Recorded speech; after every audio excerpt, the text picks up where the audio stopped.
Dear friends, welcome back to my channel please classes. Dear friends, आपका अपने channel please classes में स्वागत है। आज के वीडियो लेक्चर में मैं आपको बहुत ही शानदार टॉपिक को समझाने वाला हूं। स्पोकन में इंग्लिश ग्रामर में सबसे डिफिकल्ट टॉपिक, स्पोकन में सबसे यूज की जाने वाली सबसे डिफिकल्ट टॉपिक, सबसे कठिन टॉपिक है, जिसको अक्सर लोगों के दिमाग में कन्फ्यूजन बना रहता है कि हमें कहाँ पर पास्ट इंडेफिनिट टेंस का यूज़ करना है, जिसको हम सिंपल पास्ट टेंस कहते हैं, और कहाँ पर हमें पास्ट परफेक्ट टेंस का यूज़ करना है। ये कन्फ्यूजन हमेशा लोगों के दिमाग में बनी रहती है। तो आज के वीडियो लेक्चर में मैं आपको इसी कन्फ्यूजन को दूर करने के लिए इस वीडियो लेक्चर को बना रहा हूँ। आज के बाद आपको सिंपल पास्ट टेंस यानी पास्ट इंडेफिनिट टेंस और पास्ट परफेक्ट टेंस को लेकर किसी प्रकार की कोई डाउट नहीं रह जाएगी। ठीक है, तो डियर फ्रेंड्स, चलिए आज की वीडियो लेक्चर शुरू करते हैं। डियर फ्रेंड्स, जैसे कि देख रहे हैं, आज का मेरा टॉपिक है past perfect tense. Past perfect tense और पास्ट इंडेफिनिट टेंस को लेकर लोगों के दिमाग में हमेशा कन्फ्यूजन बनी रहती है कि हम कैसे पता करें कि यहाँ पास्ट इंडेफिनिट यानी सिंपल पास्ट टेंस का यूज होगा या पास्ट परफेक्ट टेंस का यूज होगा, क्योंकि ये बहुत ही कन्फ्यूजन टॉपिक है। तो इसी कन्फ्यूजन को दूर करते हुए मैं आज के लिए आपके लिए ये वीडियो लेकर आया हूँ, ताकि आपको कहीं पर किसी प्रकार की कोई दिक्कत ना आए। तो सबसे पहले पास्ट परफेक्ट टेंस की बात करते हैं, और मैं अभी आपको बताऊंगा कि पास्ट इंडेफिनिट और पास्ट परफेक्ट में डिफरेंस क्या है। ठीक है, तो चलिए पहले पास्ट परफेक्ट टेंस की बात करते हैं। पास्ट परफेक्ट टेंस की पहचान होती है, जब भी किसी हिंदी सेंटेंस को देखें तो उसको कैसे पहचानेंगे कि ये पास्ट इंडेफिनिट टेंस है या पास्ट परफेक्ट टेंस है।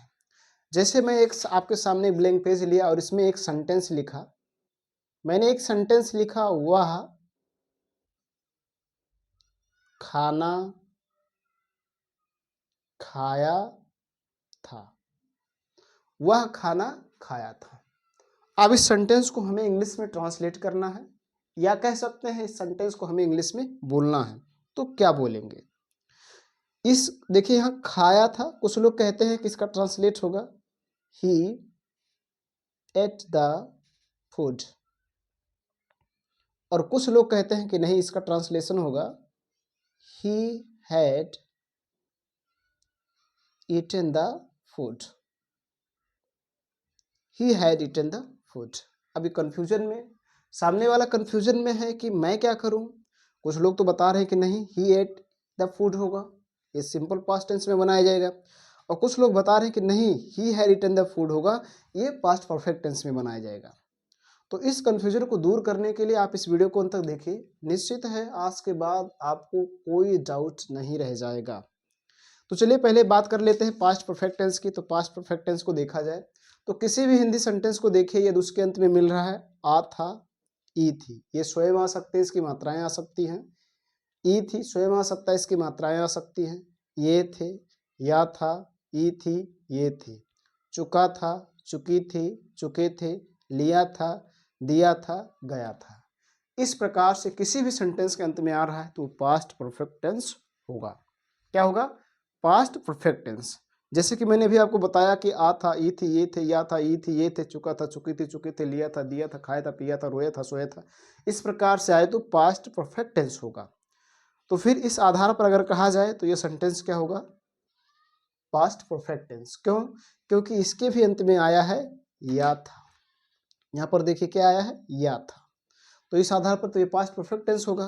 फिर कुछ लोग क्यों इसको बताते हैं कि नहीं, ये सिंपल पास्ट का यूज करके इसका ट्रांसलेट किया जाए, ही एट द फूड करेंगे, और कुछ लोग बताते हैं कि क्यों इसको करना है।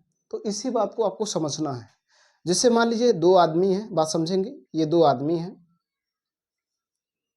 ये दो आदमी हैं, ठीक है, और यहाँ पर किसी का घर है, सपोज डेट, ये किसी का घर है, और एक तीसरा व्यक्ति यहाँ पर आया है।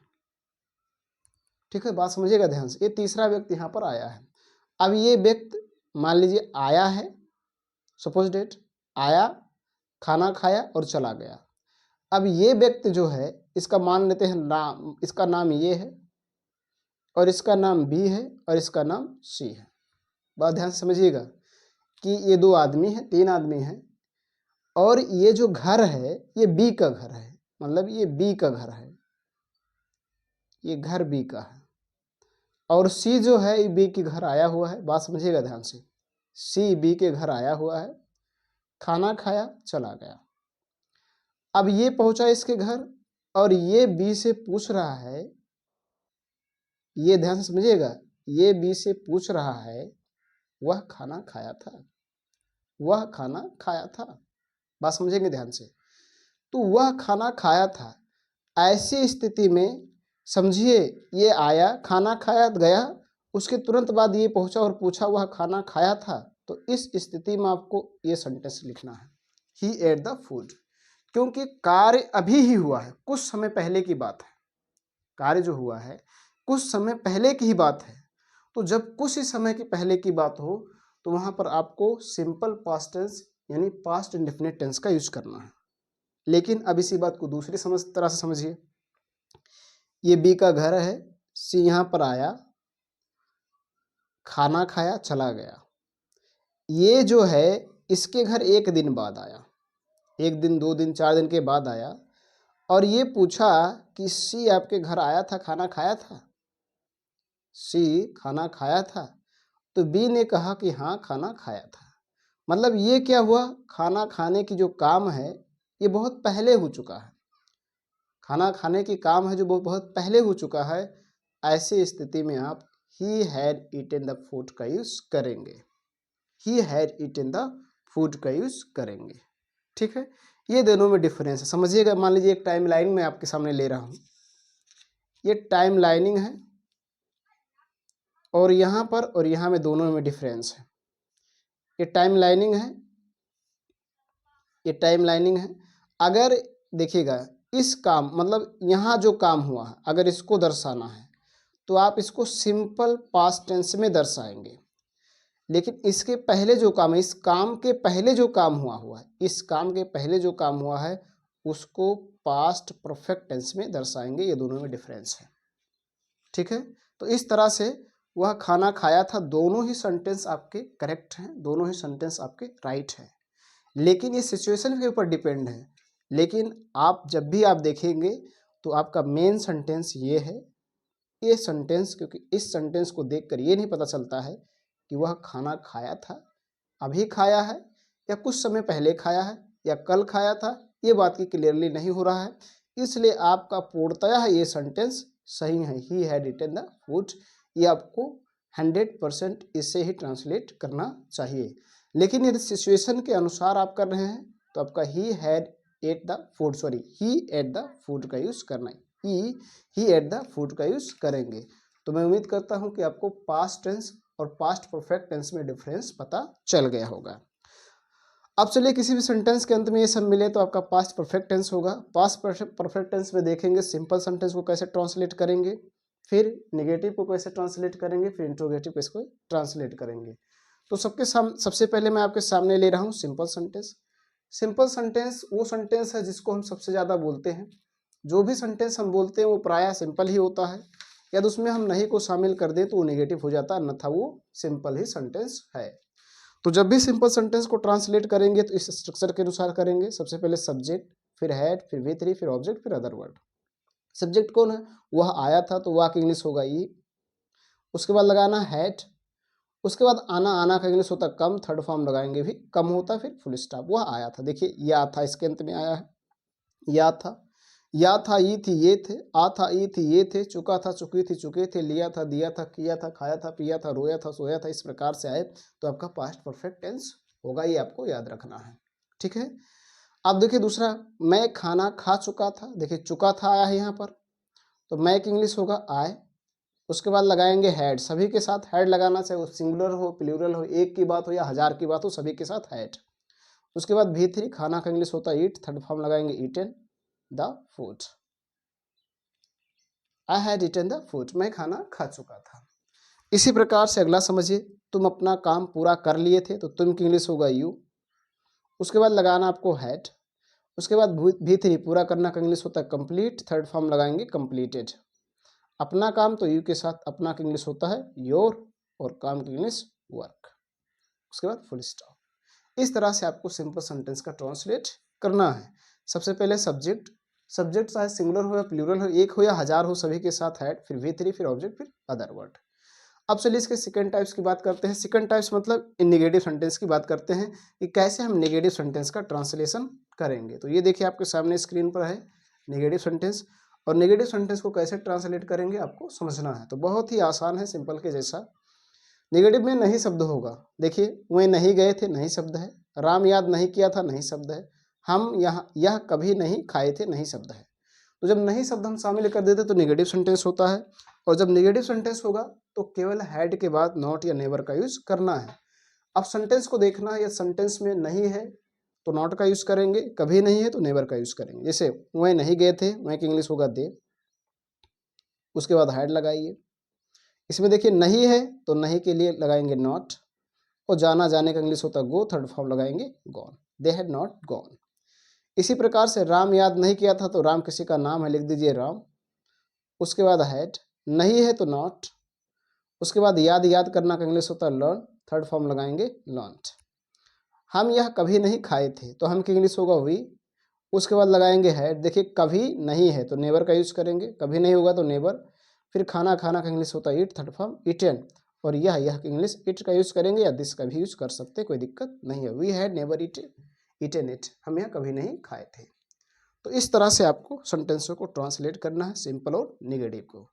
अब चलिए डियर फ्रेंड्स, इसके दूसरे टाइप्स को समझ लेते हैं। दूसरा टाइप मतलब इंट्रोगेटिव सेंटेंस। जब हम किसी से कुछ पूछते हैं, कोई जानकारी, कोई सूचना प्राप्त करना चाहते हैं तो इंट्रोगेटिव सेंटेंस होता है। और जब हमारा इंट्रोगेटिव सेंटेंस होगा तो कैसे ट्रांसलेट करेंगे, चलिए इसी की बात करते हैं।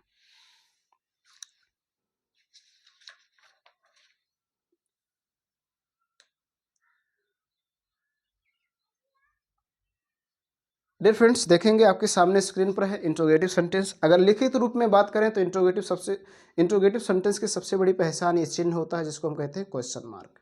किसी भी सेंटेंस के अंत में, चाहे वो हिंदी में लिखा हो या इंग्लिश में, यदि क्वेश्चन मार्क है तो इंट्रोगेटिव सेंटेंस होगा।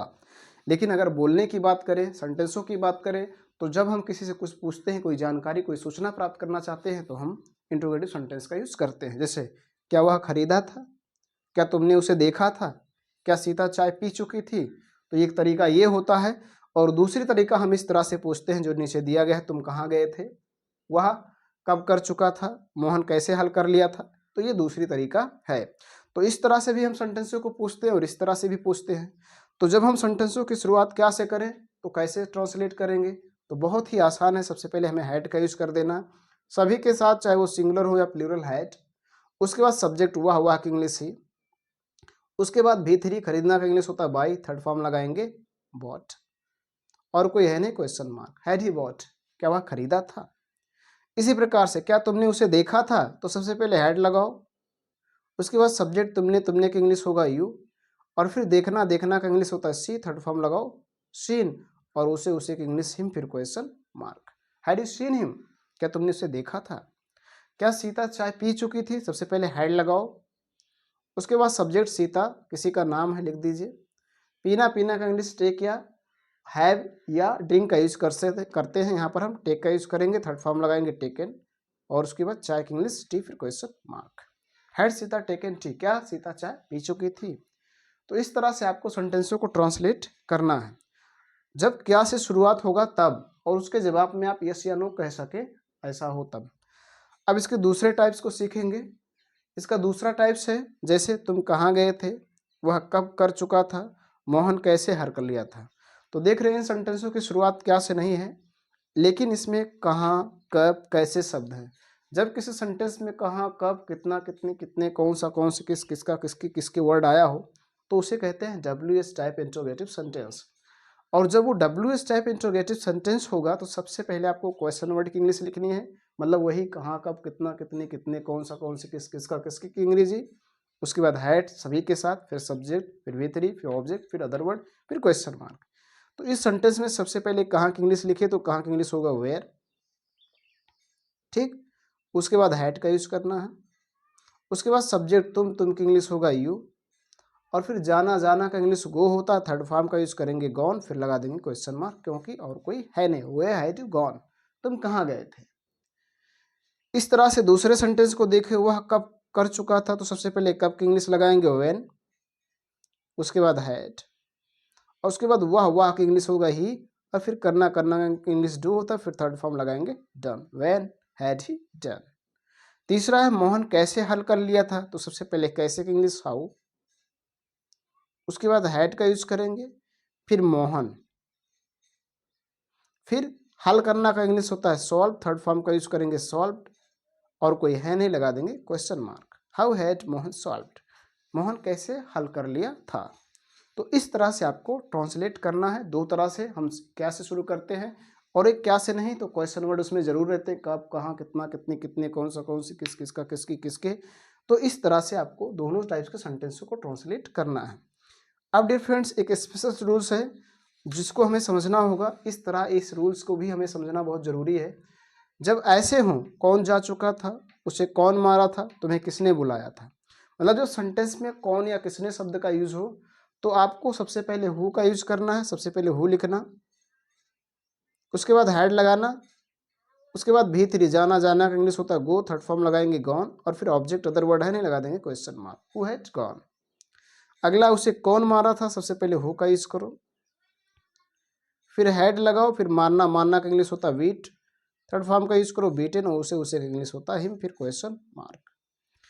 इसी प्रकार से तीसरा तुम्हें किसने बुलाया था, सबसे पहले किसने की इंग्लिश हु, उसके बाद हैड, उसके बाद बुलाना, बुलाना का इंग्लिश होता है कॉल, थर्ड फॉर्म का यूज करेंगे कॉल्ड, और तुम्हें, तुम्हें की इंग्लिश यू, फिर question mark, who had called you, तुम्हें किसने बुलाया था। तो इस तरह से आपको जब सेंटेंस में कौन या किसने शब्द आया हो तो सबसे पहले हु, फिर हैड, फिर V3, फिर ऑब्जेक्ट, फिर अदर वर्ड, फिर क्वेश्चन मार्क का यूज करके सेंटेंसों का ट्रांसलेट करना है। तो डियर फ्रेंड्स मैं उम्मीद करता हूँ कि आपको पास्ट परफेक्ट टेंस समझ में आ गया होगा। फिर भी अगर आपको कहीं किसी प्रकार की कोई डाउट हो, कोई समस्या, तो कमेंट बॉक्स में लिखिए, आपकी कमेंट की रिप्लाई दी जाएगी। साथ साथ आप कमेंट बॉक्स में ये भी लिखें कि आपको किस टॉपिक पर वीडियो चाहिए। आज की वीडियो लेक्चर इतना ही, धन्यवाद।